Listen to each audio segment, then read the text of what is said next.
बिस्मिल्लाहिर्रहमानिर्रहीम इय्याका नअबुदु व इय्याका नस्तईन। अस्सलाम वालेकुम स्टूडेंट, आज हम लोग बिजनेस टैक्सेशंस की प्रॉब्लम नंबर 3 सॉल्व करने लगे हैं।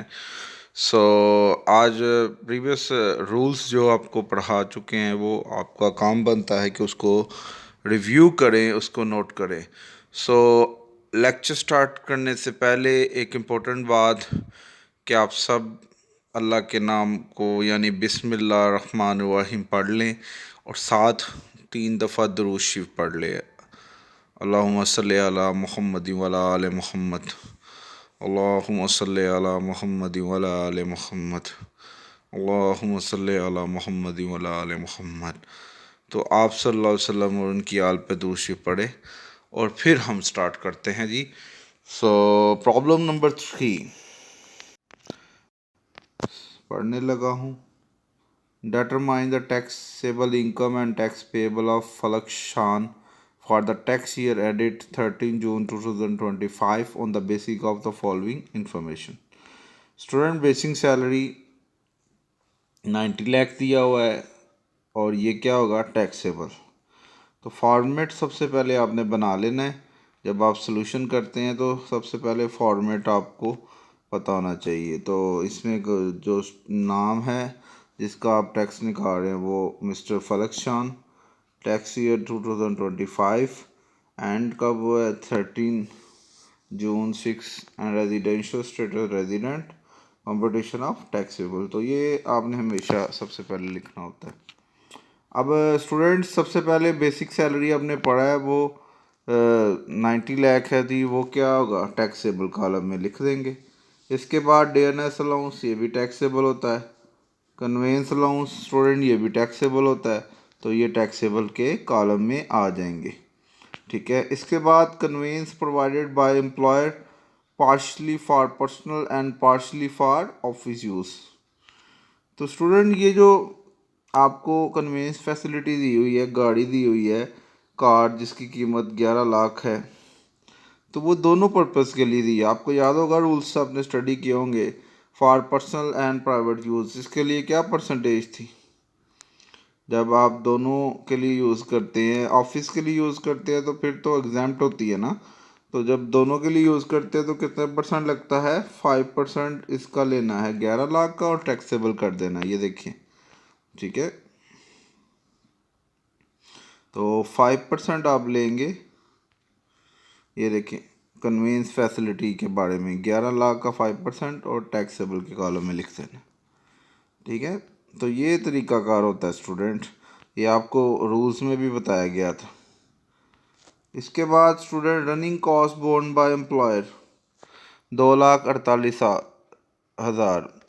रनिंग कॉस्ट जो कि मालिक ने बॉन्ड किया है, ये आपने एग्जेम्प्ट कर देनी है इसको। ठीक है, रनिंग कॉस्ट जो होगी वो आपने एग्जेम्प्ट कर लेनी है। देखें इसका, इसमें नथिंग विल बी इंक्लूडेड, ये देखें। तो ये साथ साथ आप सॉल्यूशन भी नोट करें और साथ साथ करें भी तो फिर ही बेहतर होगा। तो इसके बाद स्टूडेंट क्या है जी, स्पेशल एडिशनल अलाउंस। स्टूडेंट एक बात याद रखें, स्पेशल अलाउंस एग्जेम्प्ट होता है और स्पेशल एडिशनल अलाउंस ये टैक्सेबल होता है। ठीक है, क्या होता है? स्पेशल एडिशनल अलाउंस क्या होगा? टैक्सेबल। तो जहाँ पे आपने रूल्स लिखे हुए हैं वहाँ पे अगर कोई रूल्स पहले नहीं ना लिखा हुआ, उसको भी साथ साथ लिख लें। अब ये नहीं है कि आप वो रूल्स पे उस पे ही रहें। आपने रूल जो नया आ रहा है, मतलब कुछ ऐसा आ रहा है, वो साथ साथ लिखें अपने रजिस्टर पे। मेडिकल बिल रीइम्बर्स विद एंटीएंस, मेडिकल बिल था उसकी रीइम्बर्समेंट आपको पता है ये एग्जैम्प्ट होता है।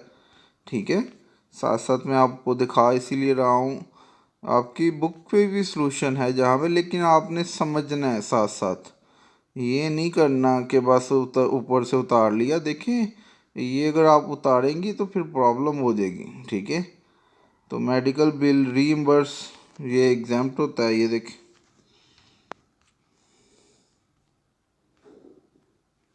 आगे चलें, साथ साथ मैं आपको बता भी रहा हूँ। यूटिलिटी अलाउंस 70,000, और इसके ऊपर पेट्रोल का खर्चा, तो ये सिर्फ आपने उसके ऊपर एक्सपेंस नहीं मेंशन करना, बस यूटिलिटी लॉस 70,000 है तो इसे टैक्सेबल कर लेना है। इसके ऊपर रिसर्च अलाउंस भी मैं पढ़ना भूल गया हूँ, ये भी टैक्सेबल ही होता है। जो अलाउंस है वो सारे ही टैक्सेबल होते हैं सिवाय स्पेशल अलाउंस के, और एक मेडिकल अलाउंस है वो थोड़ा सा है। इसमें लंच अलाउंस है, ये भी टैक्सेबल में है। ऑर्डरली अलाउंस डोमेस्टिक सर्वेंट्स, ये भी टैक्सेबल है। Reimbursement against health insurance policy, ये एग्जाम्प्ट होता है, ठीक है। री ये देखें ना, इसे हम एग्जाम्प्ट में कॉलम में लिखेंगे, ये देखें,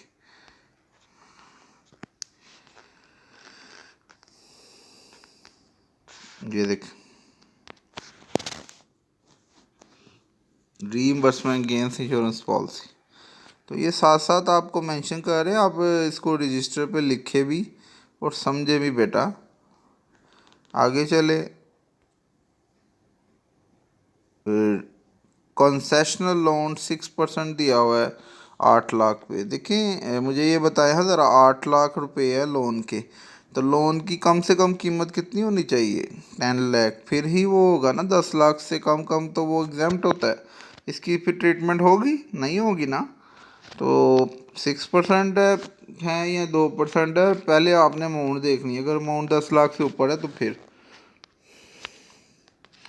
नेक्स्ट क्या है, ज़कात पर्सनली पेड टू रिलेटिव। देखिए रिलेटिव को आप जो ज़कात पे करते हैं ना, वो पर्सनली वो नहीं आती इसमें इनकम टैक्स में, ठीक है। तो ज़कात वैसे आती है, आपने लेस करनी होती है टोटल इनकम में, लेकिन वो उस ज़कात के ऑर्डिनेंस की हो ना, फिर अगर वो पर्सनली बात करे फिर नहीं आएगी। मेरी बात समझ रहे हैं? जो पर्सनली आप पे करते हैं रिलेटिव को, तो बेटा पर्सनली पे करेंगे, वो यहाँ पे लेस नहीं होगी। आगे क्या लिखा हुआ है, M Phil loans. M Phil आपने किया उसके आपको पैसे मिल रहे हैं, तो वो भी क्या है, taxable. Children education facility in employer institution, तो आपने चिल्ड्रन को एजुकेशन फैसिलिटी दी है एम्प्लॉयड इंस्टीट्यूशन के अंदर। तो ये भी आपको पता है कि अगर आप चिल्ड्रन को फैसिलिटेट करते हैं एम्प्लॉयर के इंस्टीट्यूशन में, तो वो एग्जाम्प्ट होता है। देख,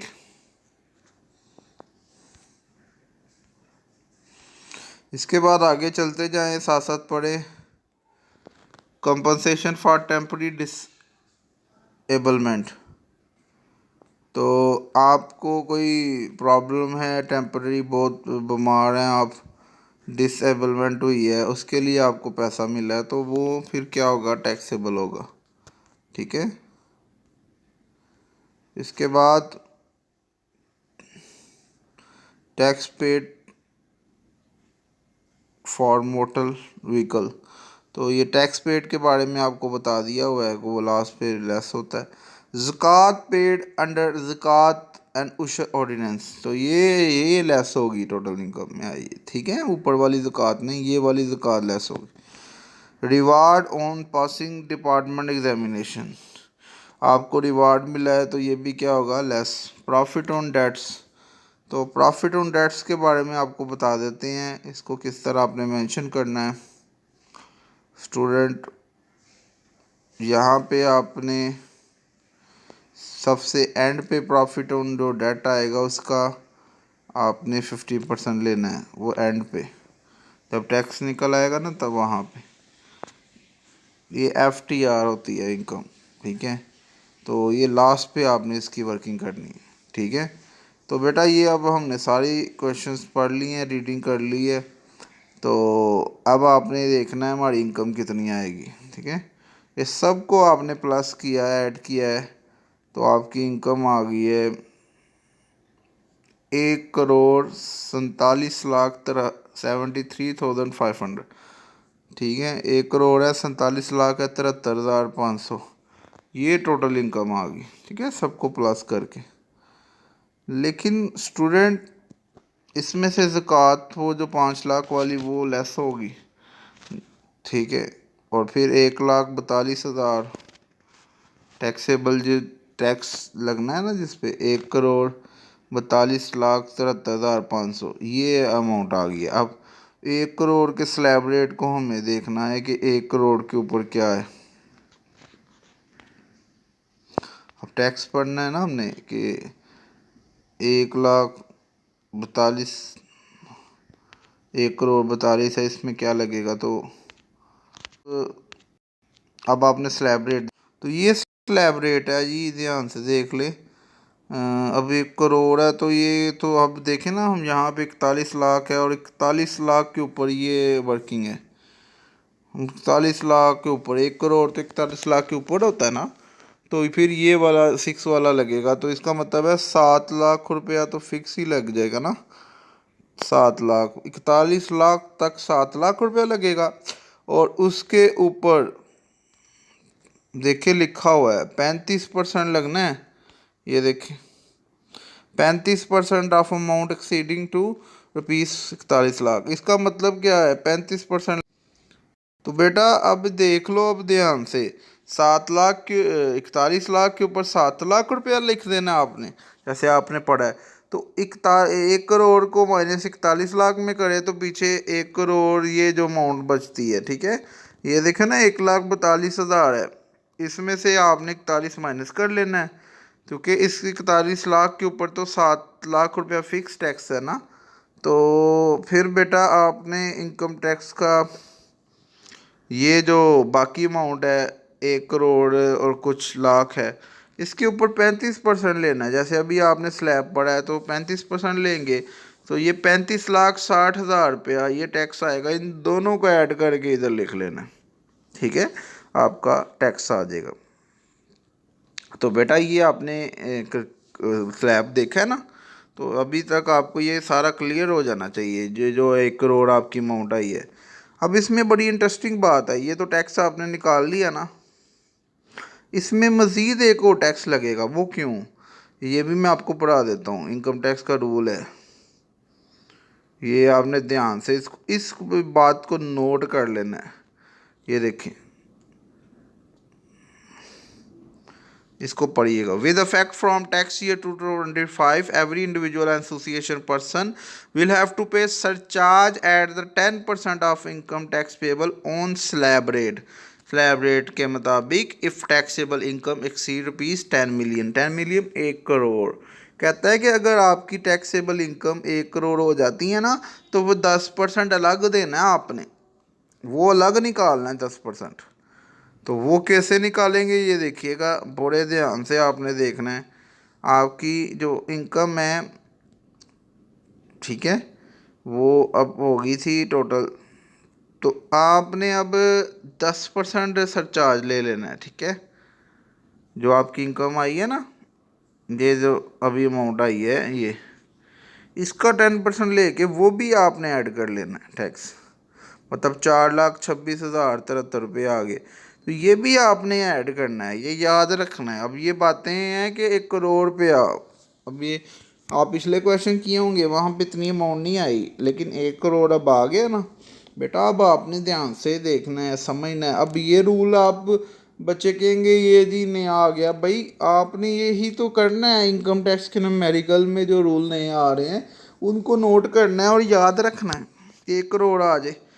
तो ऐसे ऐसे एक एक बात याद रखनी है। तो अब आपका टैक्स तो निकल आया ना ये, लेकिन अब कुछ चीज़ें ऐसी थी जो कि डिडक्ट होंगी, जैसे less tax deducted at source.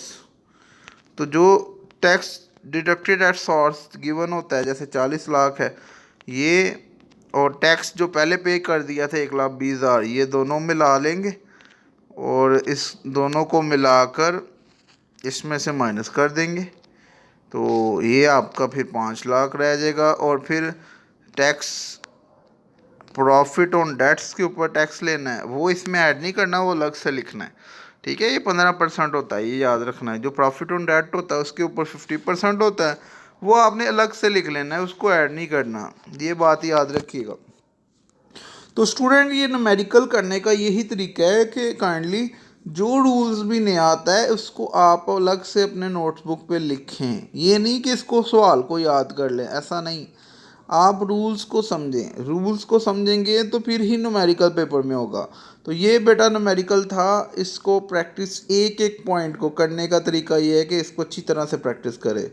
ठीक है, तो चलें स्टूडेंट्स, ये आज का न्यूमेरिकल था। दुआओं में याद रखें। अल्लाह ताला आप सबको खुश रखे, कामयाब करे। अल्लाह हाफिज़।